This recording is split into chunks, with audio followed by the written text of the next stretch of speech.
I love you ಕಣೆ. ನಿನ್ ಸಂಬಳ ಎಷ್ಟು? 10,000. ನಿನ್ ಸಂಬಳ ನನ್ ಸೋಪ್ ಮತ್ ಶಾಂಪೂಗ್ ಸಾಲಲ್ಲ. ಹಬ್ಬ, ನೀನ್ ಅಷ್ಟೊಂದ್ ಗಲೀಜ. ಗರ್ಲ್ ಫ್ರೆಂಡ್ ಒಂದ್ ಗಿಫ್ಟ್ ಕೊಡ್ಬೇಕು. ಏನ್ ಕೊಡೋದು? ಗೋಲ್ಡ್ ರಿಂಗ್ ಕೊಡು. ಚಿಕ್ಕದಾಯ್ತು, ಏನೋ ದೊಡ್ಡದೇಳು. ಹಾಗಿದ್ರೆ MRF ಟೈರ್ ಕೊಟ್ಬಿಡು.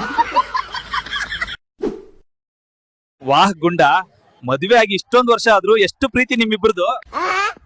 ಅಣ್ಣ, ಕೈ ಬಿಟ್ರೆ ಅಂಗಡಿ ಒಳಗಡೆ ಓಡ್ತಾಳೆ, ಅದಕ್ಕೆ ಹಿಡ್ಕೊಂಡಿದ್ದೀನಿ ಅಷ್ಟೇ. ಗುಂಡ, ಯಾಕೆ ಸೈಲೆಂಟ್ ಆಗಿದ್ಯಾ? ವೈ? ಅಣ್ಣ, ಸಿಂಗಲ್ ಇದ್ದಾಗ ನನ್ ಫೋನ್ ಸೈಲೆಂಟ್ ಇರ್ತಿತ್ತು. ಮದ್ವೆ ಆದ್ಮೇಲೆ ನಾನೇ ಸೈಲೆಂಟ್ ಆಗ್ಬಿಟ್ಟಿದ್ದೀನಿ. ಹಲೋ ಮಾವ, ನಿನ್ ಮಗ್ಳನ್ನ ಯಾವಾಗ ಮನೆ ಕಳ್ಸ್ಕೊಡ್ತೀಯಾ? ನಿಂಗೆ ಎಷ್ಟ್ ಸಲ ಹೇಳೋದು ಅವಳು ಬರೋದಿಲ್ಲ ಅಂತ. ಜಗಳ ಮಾಡೋದ್ ಮಾಡ್ಬಿಟ್ಟು ಇವಾಗ ಪದೇ ಪದೇ ಯಾಕೆ ಕಾಲ್ ಮಾಡ್ತೀಯಾ? ಏನಿಲ್ಲ ಮಾವ, ನೀವ್ ಈ ಮಾತ್ ಹೇಳೋದನ್ನ ಕೇಳಕ್ ತುಂಬಾ ಖುಷಿ ಆಗುತ್ತೆ. ಗುಂಡ, ನಿನ್ ಹೆಂಡತಿ ತವ್ರ ಮನೆಗೆ ಹೋದ್ಲಂತ, ಹೌದಾ? ನಿನ್ನೆ ನಂದು ಮತ್ತೆ ಅವಳಿದ್ ಜಗಳ, ಅದಕ್ಕೆ. ಇವಾಗ ಒಬ್ನೇ ಏನ್ ಮಾಡ್ತೀಯಾ? ನಾವ್ ಒಬ್ನೇ ಇರಕ್ಕೆ ಜಗಳ ಮಾಡಿದ್ದು.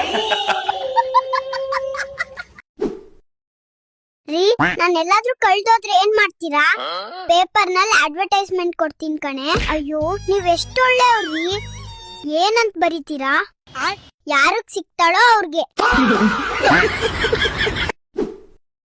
ಗುಂಡ, ನಿಂಗೆ ಎಷ್ಟ್ ಮಕ್ಳು? 12 ಆಗಿದೆ ಸರ್, ಈಗ ಪುನಃ ಪ್ರೆಗ್ನೆಂಟ್. ಅಷ್ಟೊಂದ್ ಮಕ್ಳಾ? ಹೆಂಡತಿನ ಯಾವತ್ತೂ ಕಾಲೊಟ್ಟೆಲ್ ಇಡಲ್ಲ ಅಂತ ಮಾವಂಗ್ ಮಾತ್ ಕೊಟ್ಟಿದ್ದೆ ಸರ್. ಮಾಮ, ಮದ್ವೆ ಜೀವನ ಚೆನ್ನಾಗಿರ್ಬೇಕಂದ್ರೆ ಈ 3 ಮಂತ್ರನ ಹೇಳ್ತಾನೆ ಇರ್ಬೇಕು. ಯಾವ್ದು?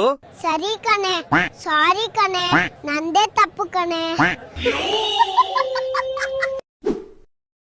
ಮಾವ, ಮನೇಲಿ ಸಿಲಿಂಡರ್ ಖಾಲಿ ಅಂದ್ರಿ. ಹೌದು ಅಳಿ ಅಂದ್ರೆ. ನಮ್ಮನೇಲಿ ಒಂದಿದೆ, ತಕೊಂಡೋಗಿ. ನಿಮ್ ಮನೇಲಿ ಯಾವ ಸಿಲಿಂಡರ್ ಇರೋದು? HP ನಾ, ಇಂಡೇನಾ? ನಿಮ್ ಮಗ್ಳು ಸರೋಜಾ.